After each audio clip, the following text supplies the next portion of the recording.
Hi, this is Morgan Connor. I'm a senior at York. I've been a part of the youth group and Wednesday Night Live groups for as long as I can remember. So, for a few questions about how this quarantine and how the senior year has gone, getting through the quarantine isolation and things, I was currently involved in track and field, and that was one of my events that was canceled for the year. So, one of the things that was getting me through the quarantine was kind of doing my workouts and still acting like it was the season, doing my homework every day. It just kind of felt like it was school, but outside of school. So something that was surprising about it was that I never thought I'd miss school this much. I was really anxious to get out of school and get ready for college, but now that it was my senior year was taken away, I kind of want all that back. I was obviously disappointed with all of the activities that were canceled, but I know that there's nothing much that people like me can do about it, but to learn from it and just treat it as a lesson. I'm really excited for going to college next year and taking the next step in my academic and athletic careers. I'll be going to UNL and being a part of the track and field team. So I'm really excited for that, but I'll still miss my high school season and not being able to get my senior season and everything, but I'm really excited for that in my future. I'm not sure what my major will be, but I'll probably be undecided, and hopefully I'll pick a career soon. Some of my favorite memories are the relationships that I've built in the church and in the school. I feel like I've been always in the Methodist church since I was a little kid with my grandma introducing me to Wednesday Night Live and then transitioning into the youth group. So I have a lot of memories and friendships that I made through the church, and I'm really thankful for those times and the people that I met and the way I was able to help the community at times. But I think this is all just a learning experience for everyone, no matter what your age is or what your situation is. It's just a really big eye opener, and I'm thankful for all the times that I had here at the church. Thank you.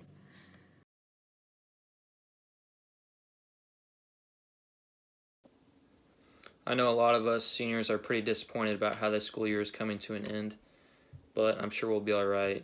We have a lot to look forward to. As far as my future plans, I'm planning on attending Wayne State College and majoring in business marketing. Thank you guys. Hi everyone! I hope your guys' Sunday morning is going well as your quarantine. I've been doing well with classes online, so that's great. We have our last week of classes this upcoming week, which is really good. A little bummed we don't get to have a graduation as soon as we wanted to, but glad that we'll be able to reschedule it, hopefully. Yeah, so after graduation, I plan to attend the University of Nebraska Omaha to major in pre-health and to minor in Spanish, and I'm really excited about it. I got accepted into the honors program there, so that should put me on a good track to get things done. I hope you guys are staying safe in quarantine and staying healthy. Have a nice day.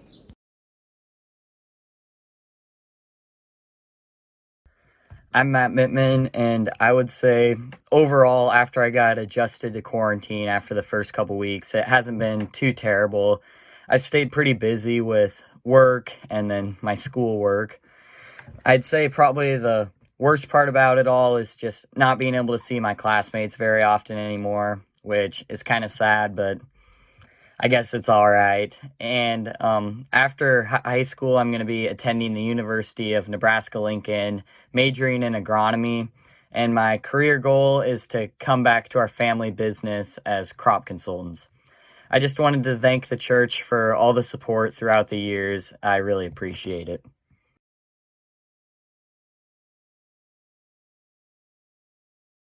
Hey guys, my name's Emma Zimba. I'm a senior at York High School, and I'm here to tell you a little bit about myself and what I've been doing during quarantine. So I've mainly been doing like homework and stuff over quarantine, going outside a lot, helping my mom with projects around the house, finding a summer job, things like that. Surprisingly, I really want to stay away from my phone, so I've been trying to stay busy with other things because if I get on my phone too much, I just get bored of it and I don't want to do that as much. the end of the year was kind of disappointing, obviously. I don't get to go back to school. Probably the biggest thing is I don't get to say goodbye to like the people I'm probably never going to talk to again, like the underclassmen, some of the teachers, stuff like that. That's probably the saddest thing for me. What am I most excited about for the future? I'm really excited to meet new people because high school has made me really blossom into like a people person, and I can't wait to go to college and just form new connections with people. And yeah, I love people. I'm just a people person. After graduation, I'm going to go to UNK and I'm going to study pre-radiology technology, and my dream is to be a radiology tech in a small hospital, and I'd really love to live in a small town like York or similar in size. And my favorite memory from this year or all the years has to be just like that small town community, everybody coming out to support for sporting events and speech and all those things. Like small town, everybody's there to support you, and a lot of people, and I'm really gonna miss that for a while being in Kearney, but I'm excited to hopefully come back to a small town again someday. Thank you guys.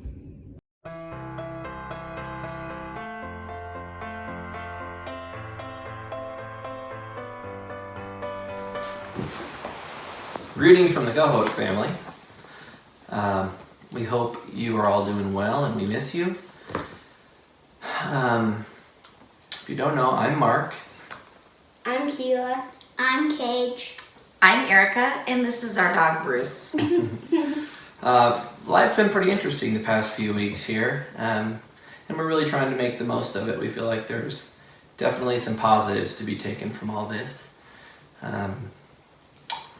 Speaking about what we've been doing lately, I am a physical therapist, if you don't know, and things have certainly been slower, but the time that is not being filled with treating patients, we have been diligently sanitizing and cleaning and re-sanitizing and cleaning, and doing our best just to keep it safe for everyone.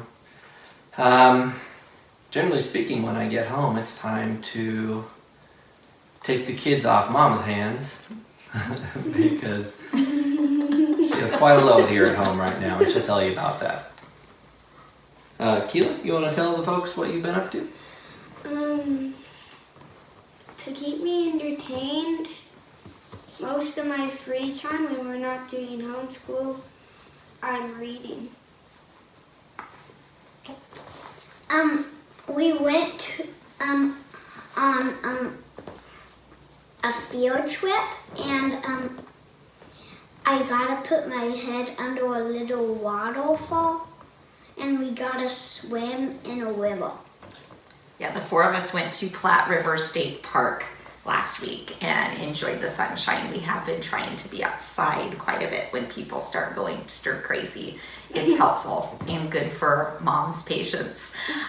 For me, I've been, just trying to homeschool the kids as best I can. Their teachers are doing a great job sending work, and they get to see their teachers and classmates at least once a week via Zoom, which is good.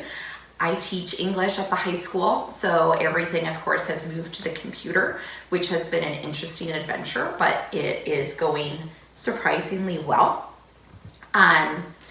This would be the day that our seniors would have baccalaureate, so we wanted to give just a special hello, congratulations, we're thinking of you to the seniors.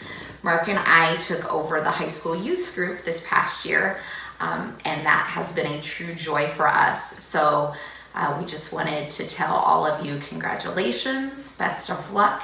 And here are the seniors in our church who are graduating this year. Tyler Wright, Matt Mittman, Tyson Nitzel, Zion Jung, Ann Thomas, Zach Taggart, Desiree Pinio, Jacob Korn, Morgan Connor, and Emma Zimba. So we've sure enjoyed those of you that we've gotten to spend our Wednesday nights with, even though those last few weeks we were cut short. And for the most part, I've had, I think, all but two of you in class one or more times over the past few years of high school. and that has been a true joy as well. We have a verse that we wanted to share with you to tuck away in your hearts as you go forward with your new chapter, and Mark's going to share that. And the verse comes, it's the 11th verse from the 29th chapter of Jeremiah, and it says, "For I know the plans I have for you, declares the Lord, plans to prosper you and not to harm you, plans to give you hope and a future." So as well as congratulating the seniors, we also felt we needed to give a shout out to all the mothers out there. Happy Mother's Day. We hope that you're celebrating in a safe, fun, creative way. All right. Bye. Bye, guys.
Well, welcome, my friends, and good day to you whenever you're watching this. This is our Mother's Day / graduation celebration and remembrance and all those good things. So happy Mother's Day to all, and to all the graduates, congratulations in the midst of this imperfect time that we find ourselves in. Mother's Day is not always a perfect celebration. We lift up the very best of mothers at this time, but that's not always easy for some. There's a lot of reasons why this day may not be easy for a lot of people, and maybe you are one of those people. Maybe you know one of those people, someone who has recently lost a child, a woman who could not have children, those that have had unhealthy relationships with their mother or parent or whatever that is, brokenness in the family. That's why the church also refers to this as the festival of the Christian home. So a way of honoring all the different ways that that we are mothered, that families are cared for, that we are loved, that in this imperfect world we are reminded that though no relationship in our life is perfect, and that life is not perfect, but God is good, and God's love is perfect, and we are all the loved children of God. So we celebrate that today, and there are many of us that have reason to lift up and celebrate Mother's Day and to give thanks for the mother that we have. My mother, I've shared many times, is the best person that I know. She's not perfect. She's made mistakes. My brother and I, we haven't quite forgiven her yet for giving away our dog Harry because he breathed on the window when we would go to school. She threw away our comic books when we went to college, and I think I would probably be retired and very comfortable life if we had kept those old comic books. Probably not, but I like to think that and tease her about that. But we're going to talk a little bit about mothers and the relationships in families and how that links to our faith and what we are to draw from that and to do about that, if you will. I want to lift up for you a couple things to share with you on the day. Those that are experiencing loss in their mothers, and I think of Kim Rose's mother, Carol Cernick, the Rose part of our church, and that's been weeks ago. Also ask for prayers for Connie Nichols, who's having some tests being done, medical and otherwise, and for Mona Peterson and her loss of her mother, Ellen Simmons, I believe. 2 funerals this week that I and part of our church cared for. That would be Daniel Reese, a member of the community, and Doreen Duncan of our community. If you know those folks and those families, do reach out to them. Proud of our church to be able to do that. There are a lot of people that are hurting in the community, don't have a church, don't really have a people around them of faith, and so pray for those people, if you will. So, thinking about mothers, and we all have an ideal of what we believe might be the ideal mother, and maybe it's our mother if we're fortunate enough to have that we hold that up to. But all our mothers were people, and they were all imperfect. All had feet of clay. All had tragic flaws, the way that each of us all have fallen short of the glory of God, the Bible says. But we are called to love them anyway, and to not think about them in a sentimental way, but to love them for who they are. And also, if it was not perfect, if there is some hardness in our hearts about that relationship, or that we might think about our faith and bring that into the conversation as well. I want to read to you one of the traditional readings at a time like this on Mother's Day, and the scriptures from the Gospel of Matthew, where Jesus is addressing, among others, the leaders of his people, the religious leaders of the day, which also, by and large, in their tradition, were leaders of his people, the Jews, the Israelites. And as he's addressing them, he's addressing them down a little bit. Woe to you, scribes and Pharisees, the people who, thinking that honoring their tradition and their history, ended up killing the prophets and denying God's will. And we're still continuing to do that this day.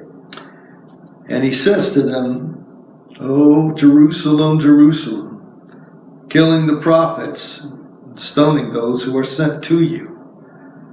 How often would I have gathered your children together, as a hen gathers her brood under her wings, and you would not. Behold, your house is forsaken and desolate. For I tell you, you will not see me again until you say, Blessed is he who comes in the name of the Lord." May the Lord bless our hearts and minds with the reading of the gospel. Amen. I take that to mean Jesus' way of saying to people who he loved, but were stiff-necked, hard-headed, and just would not see. They would not see him for who he was. They would not know him as the Son of God. And therefore, they would not know the heart of God. Jesus saying to them, in effect, you have ignored my Father's will. And as long as you do that, there will be consequences. It's much like the way that a mother mourns seeing her children keep repeating unhealthy behaviors. And though she tries her best to remind them of what is right and to share with them her experience, they go their own way. They keep making the same mistakes. Many of you have felt that burden before, and many of you are going through that burden. All human relationships are imperfect. All have struggles. There is conflict in each of them, and that's okay. I think there's a message in that. I think God calls us to struggle in our relationships, that there's something that is beautiful about it and something that we can gain from it, that we are better people for the struggles and trying to be right with one another. My mother, she was not perfect, as I said. She was, though, the best person I've known. She had given of herself many times for her children, and she could be a little critical, but she was also very affectionate, and she was very encouraging. She would tell us all the time that we were smart and we were talented and we were capable and we could be whatever it is that we wanted to be, and we would roll our eyes at that. But the thing is, you hear that enough as a child and a youth growing up, some of that stuff starts to seep in, that you actually begin to believe those things because this person that loves you most believes those things in you and supports you and encourages you and desires the very best for you and holds you to task when you don't live up to that. That's what mothers do. And sometimes it seems a little much maybe to us. I used to tease my mother that, you ever notice that the words mother and smother are very much alike? Yes. But my mother, she did. She loved us, and she never quit on us. She would put up with a lot of stuff from us. She was a much better mother than I was a son, I can tell you that. And one story about my mother that I want to share, and maybe some of you can relate. My mother had what they call a mother purse, great big old bag. It was so heavy. I don't know what all was in there, but it seemed like whatever was needed, my mother had that in her bag. And one day I had decided that I was going to see, if she would take notice of what was in there. I took a little weight from school, a 2.5 pound weight that we lifted weights with, just a little thing about this round, but it was heavy. And I put it in her purse, and I wanted to see how long it would be before she found it. And I had put it in there in a couple of days, and I had been home, and I was sitting at the kitchen table after school having a snack, and my mother rushed in, as she always did, and she set her purse down, and she started to go through it. She was looking for something and in a hurry and had no words, and she was pulling things out of her purse, and I thought, oh, here it is, here it comes, she's going to find it. And after a while, she got to the very bottom, and she pulled that weight out, and she got whatever it was that she was looking at, and then she put those things back in her purse, including the weight, and off she went. Sometimes I tell that story to talk about how you and I have baggage, and we just sort of keep it, and just becomes a part of us, and we never realize that we have it sometimes, and we never take the efforts to take notice of it and to give it away.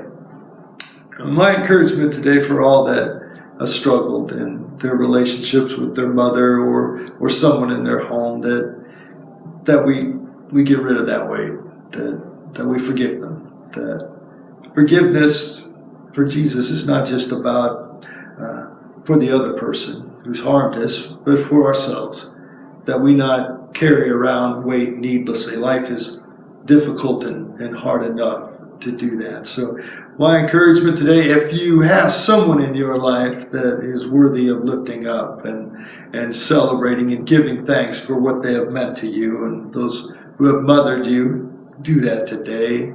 But if this is a hard day for you, maybe it's a time when you can begin to forgive and to let go. Maybe not thinking so much about what an unhealthy relationship or a mother in that situation had done to you or didn't give to you, or all the ways that they might have failed you. Think rather about the kind of parent that they wanted to be in their hearts, that they hoped they could be when you were brought in to their family and to their brood, and hold on to them that way.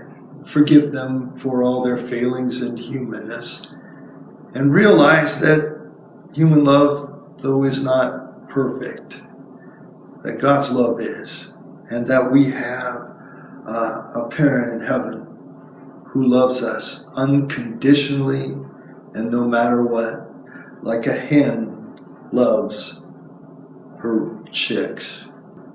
I want to read from you something about imperfect mothers, something that sort of comes close to, though, the love of God as it gets in this world. The theologian Karl Barth once said that Jesus loves me, this I know, because my mother tells me so. There's something about our parents that teach us about the love of God and the way that they loved us, or maybe only in the way that they hoped. But no mother is perfect, but there's something beautiful about that. Such in the way, for instance, that the way that parents are supposed to love us, they say that they love each child the same, right? But that's not really true. And here's an example from a book I want to read about the favorite child. Every mother has a favorite child. She cannot help it. She is only human. I have mine, the child whom I feel special closeness, with whom I share a love that no one could possibly understand. My favorite child is the one who is too sick to eat ice cream at his birthday party, who had the measles at Christmas, who wore leg braces in bed because he toed in, who had a fever in the middle of the night, the asthma attack, the child in my arms in the emergency ward. My favorite child spent Christmas alone, away from the family, and was stranded after the game and with a gas tank on empty. Lost the money for his class ring. My favorite child is the one who messed up at the piano recital, misspelled committee in a spelling bee, ran the wrong way on the football field, and had his bike stolen because he was careless. My favorite child is the one I punished for lying, grounded for insensitivity to other people's feelings, and informed he was a royal pain to the entire family. My favorite child slammed doors in frustration, cried when she didn't think I saw her, withdrew and said she could not talk to me. My favorite child always needed a haircut, had hair that wouldn't curl, had no date for Saturday night, and a car that cost $600 to fix. My favorite child was selfish, immature, bad-tempered, and self-centered. He was vulnerable, lonely, unsure of what he was doing in this world, and quite wonderful. All mothers have their favorite child. It's always the same one, the one who needs you at the moment, who needs you for whatever reason, to cling to shout at, to hurt, to hug, to flatter, to reverse charges to unload on, but mostly just to be there. As for my mother, all mothers, and all of us who had mothers, for all of us who wanted to be the favorite child and sometimes were, from my mother's favorite, Irma Bombeck. Blessings to you, my friends, and peace be with you in your homes. Take care of yourselves and each other. Be mindful of those who are your neighbors that need you. Be mindful of people who are particularly struggling at this time. I think about our graduates didn't have the celebration they deserve. I think about young brides that didn't have the wedding or can't have the wedding yet that they wanted. I think about our elderly folk who are being cautious and careful around the house, hoping that they don't get sick or fall and have to go to the hospital, and certainly to catch this horrible virus that we're trying our best to stay away from. But may we not be isolated fully from each other. That in this time of quarantine, that we find a way to stay close to each other and to God. And happy Mother's Day, happy Festival of the Christian Home. And may God gift you and bless you with perfect love in this imperfect life. In the name of Christ Jesus. Amen.